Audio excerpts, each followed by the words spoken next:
एक मेंटलिस्ट अपनी स्किल की वजह से बहुत ही फेमस हो जाता है। एक दिन जब वो एक साइकोलॉजिस्ट से मिला तो उसके साथ उसका अफेयर स्टार्ट हो जाता है। वो दोनों मिलकर एक अमीर आदमी को फंसाने का प्लान करते हैं। क्या वो मेंटलिस्ट इस सब से बच पाएगा? ये हम आज के हमारी मूवी नाइटमेयर एली ये 2021 की एक थ्रिलर हॉलीवुड मूवी में देखेंगे। अगर आपको ये वीडियो अच्छा लगता है तो प्लीज इसे लाइक और कमेंट जरूर कर दीजिएगा। अब बिना किसी देरी के एक्सप्लेनेशन स्टार्ट करते हैं। मूवी स्टार्ट होती है और हम हमारे मेन कैरेक्टर स्टैन को एक डेड बॉडी को एक घर में छुपाता हुआ देख सकते हैं। इसके बाद उसने घर को आग लगा दी और ट्रेन लेकर वो कहीं दूर जाने लग गया। वो एक अलग सी सिटी में उतरा जहाँ पर एक कार्निवल चल रहा था। उसे अपने आगे के रास्ते के बारे में पता नहीं है। एक शो चल रहा था जिसमें वो घुस जाता है। इस शो को चलाने वाले का नाम था क्लैम। उसने कहा कि आज मैं आपको एक मॉन्स्टर जैसा आदमी दिखाने वाला हूँ। ये एनिमल या पंछी किसी को भी खा सकता है। एक मुर्गे को उसने नीचे फेंक दिया और उस आदमी ने उसे खा लिया। उस आदमी की हालत बहुत ही खराब थी। स्टैन को ये सब देखकर बहुत ही बुरा लगता है। वो आसपास घूम रहा था तो कुछ लोग ये बात नोटिस करते हैं। उन्होंने पूछा कि क्या तुम हमारा पीछा कर रहे हो? एक आदमी समझ जाता है कि स्टैन को काम की जरूरत है। क्लैम ने जब स्टैन को पैसे दिए तो थोड़े से वो कम कर लेता है क्योंकि फ्री में उसका शो उसने देखा हुआ था। स्टैन के पास एक बहुत ही अच्छा रेडियो था जो वो बाय कर लेता है। उसने कहा कि तुम्हें परमानेंट जॉब में दे सकता हो। यहाँ पर काम करते करते उसे एक बहुत ही ब्यूटीफुल सी लड़की पसंद आती है जिसका नाम था मॉली, जो मॉन्स्टर जैसा आदमी था। इसे सब लोग गीक बुलाया करते थे। एक दिन अचानक से वो भाग जाता है। सब लोग उसे ढूंढने लग गए तो स्टैन एक जगह पर उसे देख लेता है। उसने कहा कि बाहर आ जाओ, मैं तुम्हें कुछ भी नहीं करूंगा। गीक ने डायरेक्टली उस पर हमला कर दिया तो स्टैन उसे बहुत मारता है। क्लैम को स्टैन का काम पसंद आया था। उसने कहा कि तुमने अपने पास में कुछ भी किया पर यहाँ पर तुम्हें कोई भी जज नहीं करेगा। तुम यहाँ हमेशा के लिए काम कर सकते हो। इस कार्निवल में जीना नाम की लेडी भी शो करती थी। उसके घर में बात था तो स्टैन ने उसे अप्रोच किया, कहा कि मुझे आपके घर में बात करना है। तो इसके लिए उसे कुछ पैसे ले दिए। स्टैन जब अंदर आया तो उसने कार्ड्स को देखा। जीना का हस्बैंड पीट कहता है इन कार्ड्स में जादू है, इससे आप कुछ भी बता सकते हो। पीट भी मेंटलिज्म की ट्रिक करता था। वो कुछ काम के लिए टाउन में चला गया। स्टैन बात लेने लग गया तो जीना उसके पास आ गई। वो कहती कि तुम मेरे लिए काम कर सकते हो, तुम दिखने में बहुत अच्छे हो और लोगों को भी तुम पसंद आओगे। उसके पास आकर कहती कि तुम ट्रबल हो। इसके बाद उन दोनों ने किस कर लिया। जीना के शो में लोगों से पैसे लेना, उनकी क्वेश्चन की चीट्स बनाकर ये पीट को दे देता था। नीचे जहाँ उसे कोई भी देख नहीं सकता वहाँ से वो जीमा को आंसर बताता था। एक दिन जब ये सब वो कर रहे थे तो पीट नशे में था और वो सो जाता है। जीमा अपना शो कंटिन्यू नहीं कर सकती थी तो एक लेडी को उसने पकड़ा। उससे बात करने लग गए और उसे पता चलता है कि उस लेडी की ब्रदर की डेथ हो गई थी। उसे कहती कि उसका प्रेजेंस में फील कर सकती हो। ऐसे इधर उधर की बातें कर कर उसने पूरे शो को कंप्लीट कर दिया। वो लेडी बहुत इमोशनल हो गई थी। शो के बाद वो जीमा से मिली। स्टैन इस पर कहता है कि अगर तुम उसे सच नहीं बताती तो उसे होप मिलता। जीना ने कहा कि कभी भी डेड लोगों के बारे में हमें झूठ नहीं बोलना चाहिए वरना इसके कंसिक्वेंसेस बहुत बुरे हो सकते हैं। पीट पहले खुद मेंटलिज्म का एक्ट करता था पर ये डेंजरस होने लग गया, इस वजह से उसने उसे छोड़ दिया था। जीना ने कहा कि क्या अब भी तुम ट्राई कर सकते हो। पीट ने स्टैन की घड़ी ली और उसके बारे में वो गेस करने लग गया। वो कहता है कि तुम्हारे फादर को तुम बहुत ही हेट करते थे, तुम विश करते थे कि तुम्हारे फादर मर जाए। पीट ने कुछ देखा और इसके बाद वो बताना बंद कर देता है। उसके पास एक सीक्रेट बुक थी जिसमें अलग अलग कोड्स थे। जीमा पीट से क्वेश्चन पूछती और इसी वजह से पीट लोगों के बारे में बता सकता था। पीट ने कहा कि सिर्फ उतना इनफ नहीं है, लोगों को रीड करना भी तुम्हें आना चाहिए। ये सब चीजें स्टैन को बहुत ही अच्छी लगती है। एक दिन स्टैन पीट से पूछता है कि क्या आप मुझे सब कुछ सिखा सकते हो, तो पीट इसके लिए हंसी खुशी मान जाता है। स्टैन जिस लड़की को लाइक करता था उसका नाम है मॉली और उसका एक इलेक्ट्रिसिटी का शो था। इसमें वो लोगों को बताती कि उसमें सुपर पावर्स है और इसी वजह से इलेक्ट्रिसिटी को एब्जॉर्ब कर सकती है। स्टैन को देखने के बाद एक आइडिया आता है। अगले दिन उसने उससे बात की, कहा कि तुम्हारे शो को हम और भी ज्यादा इंटरेस्टिंग बना सकते हैं। ऐसा हम प्रिटेंड कर सकते हैं कि जैसे तुम्हारा एजुकेशन हो रहा है और बाद में तुम फिर से लाइफ में आ जाओगे। स्टैन ने मॉली का एक पिक्चर भी बनाया था जो उसे बहुत ही अच्छा लगता है। स्टैन के आइडिया को ट्राई करने वाले थे, उस सिटी में जा रहे थे।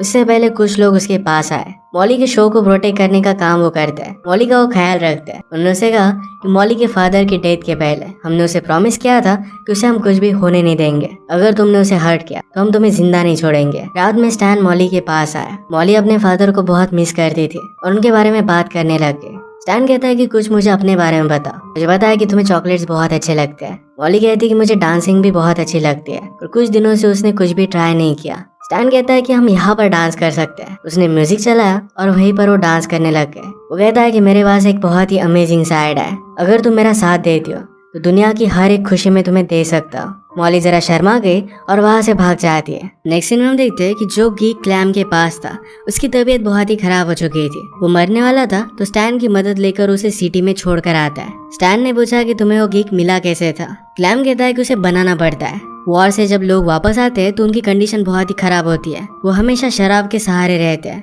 उनके पास पैसे नहीं होते तो उन्हें उठाकर मैं लेकर आता। उनके ड्रिंक में मैं ओपियम मिला देता हूँ, जिसकी उन्हें आदत लगने लग जाती है। इस आदत की वजह से किसी भी वो काम के नहीं रहते। मैंने उन्हें पहले ही बताया हुआ होता है कि जॉब टेम्पररी है। मैं जब उन्हें ये सब बता देता हूँ तो ओपियम के लिए ये कुछ भी करने के लिए रेडी होते हैं। जिस तरीके से क्लैम कहे वो सारी चीजें वो कर सकते थे। उस आदमी की मेंटल स्टेट को पूरी तरीके से तोड़ देता है। स्टैन पीट से एक एक चीज सीख रहा था। सोते वक्त पीट ने स्टैन से ड्रिंक मांगी। वो पहले ही बहुत ही ड्रंक था। स्टैन उसके लिए ड्रिंक लेकर आया।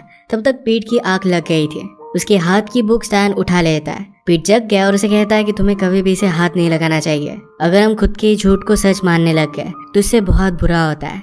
इसके लिए हमें फाइनली भुगतना पड़ता है। जहाँ पर पीट सोया हुआ था, अगली सुबह वहाँ पर बहुत सारे लोग इकट्ठा हो गए। ड्रिंक की वजह से ओवरडोज होकर उसकी डेथ हो गई थी। स्टैन उसकी नोटबुक ले लेता है और सारी चीजें वो सीखने लग गया। एक दिन इनके यहाँ पर अचानक से पुलिस आ गए। स्टैन जल्दी से सबको नोटिफाई कर देता है। ये सारे शो बंद कर रहे थे। वो मॉली के पास आ गए तो स्टैन उनको रोक लेता है। उन्होंने कहा कि सब लोग हट जाओ वरना इलेक्ट्रिसिटी आप में चली जाएगी। वो प्रिटेंड करते हैं कि मॉली ने सब लोगों को बचा लिया। स्टैन कहता है कि आपके पास मेरे लिए एक मैसेज है।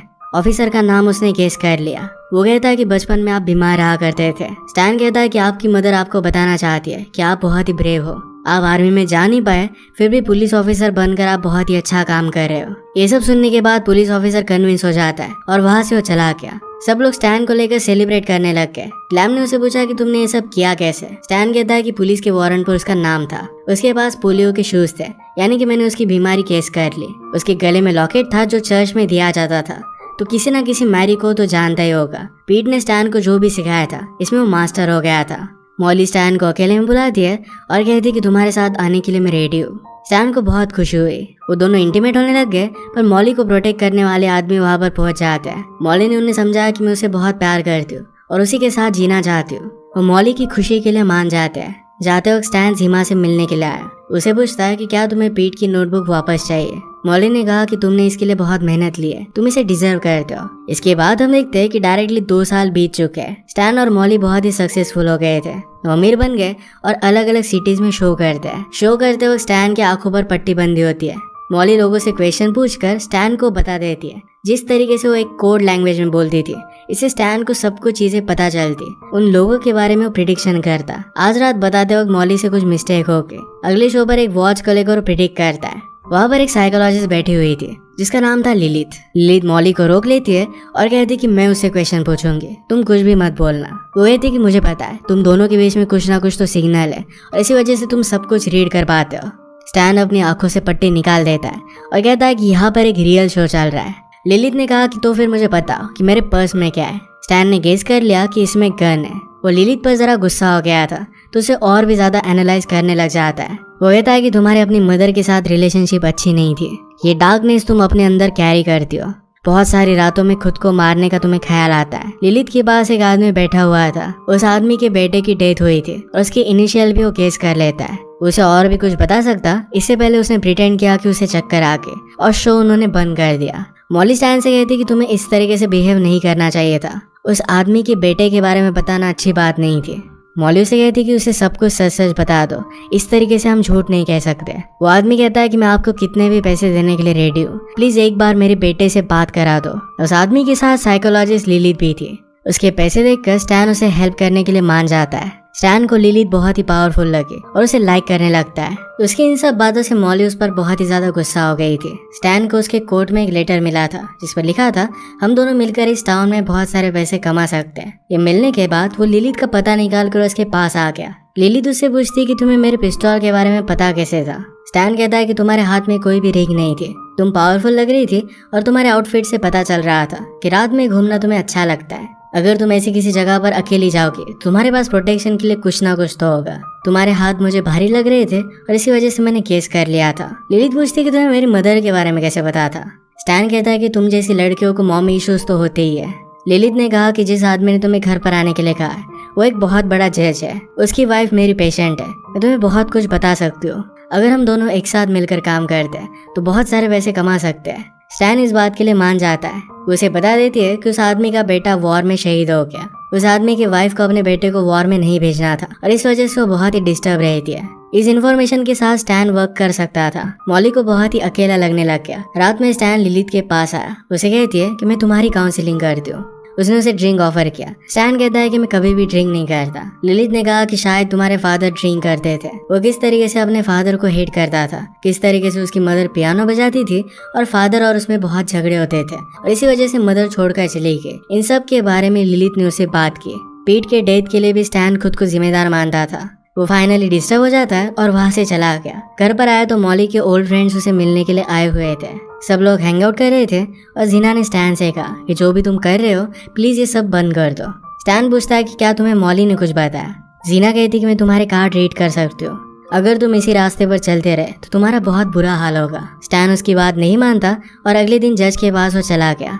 वो जज की वाइफ को कहता है कि आपका बेटा मुझसे बात कर रहा है। वो कहता है कि आपके बेटे की डेथ क्विक हुई थी, उसे कोई भी तकलीफ नहीं हुई थी, वो हेवन में खुश है और थोड़े सालों बाद आप सब उसे मिलने ही वाले हो। जज की वाइफ को ये सब सुनकर बहुत ही अच्छा लगता है। उन्होंने उसे बहुत सारे पैसे दिए। वो खुश हो गया और लिलिथ के पास आया। उसे कहता है कि इसमें से हाफ तुम्हारे है, थोड़े टाइम के लिए ये सब पैसे तुम्हारे पास ही रखो। लिलिथ ने कहा कि मुझे पैसों में ज्यादा इंटरेस्ट नहीं है और कहती कि तुम मुझे पूरी तरीके से जान नहीं पाए, हम दोनों बहुत ही डेंजरस है। रात में स्टैन जब मॉली के साथ था तो उसे कहता है पिछले कुछ दिन हमारे लिए बहुत ही हार्ड थे और इस पर हम वर्क करेंगे और सब कुछ ठीक हो जाएगा। स्टैन को लिलिथ का कॉल आया। उसे कहती है ग्रिंडल नाम का एक बहुत ही पावरफुल आदमी है, उसकी दिमागी हालत खराब है पर वो बहुत ही ज्यादा रिच है, उसे हमें बहुत सारे पैसे मिलेंगे। अगर स्टैन उसके साथ काम करना डिसाइड करता है तो लिली उसे बहुत सारी इन्फॉर्मेशन देने वाली थी। स्टैन ग्रिंडल के पास पहुंचा तो उसकी बहुत सारी सिक्योरिटी थी। वहां पर आने के तुरंत बाद उसे लाइट डिटेक्टर टेस्ट पर बैठा दिया जाता है। उसे पूछते हैं कि क्या तुम सचमुच में डेड लोगों के साथ बात कर सकते हो। उसकी रीडिंग एबनॉर्मल आने लग गई। स्टैन कहता है कि मुझे कुछ सुनाई दे रहा है, एक लेडी है जो आपसे बात करना चाहती है, बहुत सालों पहले उसकी डेथ हो गई थी, तुमने उसे मिसकैरेज करने के लिए मजबूर किया था। ये सब बात सुनकर ग्रिंडल बहुत ही डिस्टर्ब हो गया। वो फिगर आउट नहीं कर पाता स्टैन को इन सब के बारे में कैसे पता है। ये सेशन वो वहीं पर खत्म कर देते हैं। स्टैन लिलिथ के पास वापस आता है। उसने उसे कहा कि मुझे तुमसे और भी कुछ इन्फॉर्मेशन चाहिए। लिलिथ कहती है कि ग्रिंडल के बारे में कुछ ऐसी प्राइवेट बात है, अगर मैंने तुम्हें वो बता दी तो बहुत बड़ा ट्रबल हो जाएगा। ज्यादा पावरफुल लोगों को मैनिपुलेट किया तो बहुत ही डेंजरस हो जाता है। वो दूसरे रूम में चली गई थी। स्टैन ने मौके का फायदा उठा लिया, उसकी चाबी की कॉपी वो बना लेता है। लिलिथ ने वापस आकर उसे अपना घाव दिखाया। एक ऐसे ही पेशेंट ने उस पर हमला किया था। स्टैन ने देखता है, उसके बाद उसके साथ इंटीमेट हो गया। रात में आकर उसके पास ग्रिंडल की जो फाइल्स थी ये सब कुछ उसने चुरा ली थी। इस फाइल से ग्रिंडल की वाइफ कैसी दिखती थी, उसकी डेथ कैसे हुई थी, इस सब के बारे में उसे पता चलता है। ग्रिंडल जब नेक्स्ट टाइम स्टैन से मिला तो उसे कहता है कि मैं चाहता हूँ कि मेरी वाइफ को तुम मेरे सामने लाओ, मैं उसे खुद सॉरी कहना चाहता हूँ। इसके लिए उसे बहुत सारे पैसे देने वाला था। एडवांस के तौर पर $20,000 उसे वो दे देता है। उसकी सारी उसे चीजें दिखाता है और सारी फोटोज भी दिखाई। मॉली को ये सब करना गलत लग रहा था। स्टैन ने कहा कि ग्रिंडल बहुत ही ज्यादा पेन में है, अगर तुम उसके सामने उसकी वाइफ बनकर जाती हो तो उसे क्लोजर मिलेगा। ग्रिंडल का बॉडीगार्ड उसके बहुत ही क्लोज था। वो जब स्टैन को लेने के लिए आता है तो कहता है कि तुम में कुछ ना कुछ तो गड़बड़ है, अगर तुमने ग्रिंडल को हर्ट किया तो मैं तुम्हें छोड़ूंगा नहीं। स्टैन बार बार ग्रिंडल से मिलने लग गया था। ग्रिंडल उस पर गुस्सा हो जाता है और कहता है कि मेरी वाइफ को मेरे सामने लाओ। प्रीवियसली जिस जज की वाइफ को उसने काउंसिल किया था, उसे लगता है उसका बेटा हेवन में उसका वेट कर रहा है। वो इस बात पर कुछ ज्यादा ही बिलीव करने लग गए। उसने अपने हस्बैंड को मारा और इसके बाद खुद को भी मार डाल दिया। मॉली को स्टैन की ड्राइंग की बुक में लिलिथ की भी ड्राइंग मिली। वो समझ गई कि उसे लाइक करता है और इसी वजह से उसे छोड़कर वो चली जाती है। ये लेटर पढ़ने के बाद जल्दी से वो स्टेशन पर आ गया और मॉली को ढूंढ लेता है। वो उसे रुकने के लिए कहता है। मॉली कहती है कि लिलिथ के पास ही जाओ। स्टैन कहता है कि मैं सिर्फ उसके पास ग्रिंडल के बारे में इंफॉर्मेशन निकालने के लिए जा रहा था, हम दोनों के बीच में कुछ भी नहीं है, सिर्फ लास्ट टाइम मुझे हेल्प कर दो, इसके बाद हमारी सारी प्रॉब्लम्स मिट जाएगी, हम सारे पैसे लेकर कहीं दूर चले जाएंगे। मॉली उसकी बात मान लेती है। ग्रिंडल को जरा शौक लगे, इस वजह से मॉली के कपड़ों पर उन्होंने खून डाला। वो उसे जरा दूर ही रखने वाले थे, यानी कि ग्रिंडल उसे पहचान ना पाए। ग्रिंडल के साथ उसका बॉडीगार्ड था, तो स्टैन कहता है कि हमें अकेला ही रहना चाहिए। स्टैन ग्रिंडल से कहता है कि तुमने उसके साथ जो भी गलत किया इस सब का तुम कन्फेशन कर दो, वो तुम्हें माफ कर देगी। ग्रिंडल कहता है कि उसके बाद भी बहुत सारी लड़कियों को मैंने हर्ट किया था, मैं हर लड़के में उसे ही देखता था और इस वजह से बहुत सारी लड़कियों को मैंने हर्ट किया। स्टैन इस बात से डर जाता है क्योंकि शायद मॉली को भी वो कुछ कर सकता है। तभी मॉली गेट से बाहर आके वो ग्रिंडल को मॉली के पास जाने के लिए मना करता है, पर फिर भी उसके पास वो चला गया। मॉली इस बात से डर गई और उसे वो फंसा नहीं सकती थी। उसे सॉरी बोलकर जाने लग गई। ग्रिंडल उसे पकड़ लेता है। वो उसका हाथ नहीं छोड़ रहा था, उसे हर्ट कर सकता था। इसी वजह से स्टैन उसे मारने लग गया। ग्रिंडल के बॉडीगार्ड को रेडियो पर जज और उसकी वाइफ की डेथ के बारे में पता चला। वो जल्दी से उसे बचाने के लिए वहां पर पहुंचा तो देखता है कि स्टैन उसे मार रहा है। स्टैन गाड़ी में आया और वहां से भागने लग गया। ग्रिंडल उसका पीछा करने की कोशिश कर रहा था तो गाड़ी से उसे उड़ा देता है। मॉली को इस बात से बहुत बुरा लगा। उसके साथ अब वो नहीं रह सकती थी। स्टैन गुस्से में कहता है कि मुझे भी तुम्हारी कोई भी जरूरत नहीं है। वो जल्दी से लिलिथ के पास पहुंचता है। सारे पैसे उसने निकाल लिए। लिलिथ के साथ काम कर कर टेंशन में वो ड्रिंक करने लग गया था। वो जब जा रहा था तो लिलिथ उसे आई लव यू कहती है। स्टैन को ये बात अजीब लगी। उसने बैग में से सारे पैसे निकाल कर देखे तो बीच में सारे $1 के नोट थे। वो लिलिथ पर बहुत ज्यादा गुस्सा हो गया। कहता है कि तुमने ये सब किया क्यों? तुम्हें तो पैसों की कोई भी जरूरत नहीं है। लिलिथ कहती है कि उस दिन तुम्हें मुझे डिसरिस्पेक्ट नहीं करना चाहिए था। तुम खुद को बहुत स्मार्ट समझते हो, पर ऐसा कुछ भी नहीं है। आज तुम मेरे पर्स को नोटिस नहीं कर पाए। उसके पास गन थी और स्टैन को शूट कर देती है। वो सबको बताने वाली थी कि स्टैन पागल था और इसी वजह से सब कुछ वो कर रहा था। स्टैन उठकर लिलिथ को मारने की कोशिश करता है, पर लिलिथ ने सिक्योरिटी को बुला लिया। स्टैन जल्दी से वहां से भाग जाता है। वो भागते भागते एक ट्रेन में आ गया और बहुत ही दूर चला गया। हमें फ्लैशबैक में दिखता है कि अपने फादर को बहुत ही ज्यादा हेट करता था और इसी वजह से उसने उसे मार डाला था। वो जब एक ट्रेन से बाहर निकला तो एक कार्निवल के पास था। बहुत ही ज्यादा ड्रिंक करने की वजह से उसकी हालत बहुत खराब हो गई थी। वो वहाँ के एक शो के ओनर के पास आया। उसे कहता है कि मैं आपके लिए एक मेंटलिज्म की ट्रिक कर सकता हूँ। ओनर कहता है कि तुमसे बात आ रही है और इस तरीके के शो हम नहीं करते। स्टैन जाने लग गया तो उसे वो रोक लेता है। उसने उसे ड्रिंक दी और कहा कि मेरे पास तुम्हारे लिए काम है। मैं तुम्हें खाना पीना और ड्रिंक सब कुछ दूंगा। ये जॉब सिर्फ टेम्पररी रहेगा। जब तक मुझे एक नया गीक नहीं मिल जाता तब तक टेम्पररी तुम रह सकते हो। ये पूरी मेथड स्टैन समझ सकता था क्योंकि क्लैम ने उसे सब कुछ बताया हुआ था, किस तरीके से उसकी मेंटल हालत खराब की जाएगी। वो वैसे भी अपनी लाइफ में सब कुछ खो चुका था। ड्रिंकिंग के लिए वो एडिक्टेड हो गया था। वो बहुत रोता है और बाद में काम करने के लिए मान जाता है। गलत रास्ते पर चलने की वजह से जिस गीक से उसे घिन आती थी वही वो फाइनली बन जाता है। इसी एक डार्क एंडिंग के साथ ये मूवी खत्म हो जाती है। अगर आपको एक्सप्लेनेशन अच्छा लगा तो प्लीज इस वीडियो को लाइक और कमेंट जरूर कर दीजिएगा। बहुत सारी मूवीज लेकर आते रहता हूँ तो प्लीज चैनल को सब्सक्राइब कर दीजिए और बेल नोटिफिकेशन आइकन दबाना मत भूलिएगा। हम फिर से मिलेंगे और एक नए मूवी के साथ। तब तक के लिए थैंक यू और आप अपने आप का ख्याल रखिए।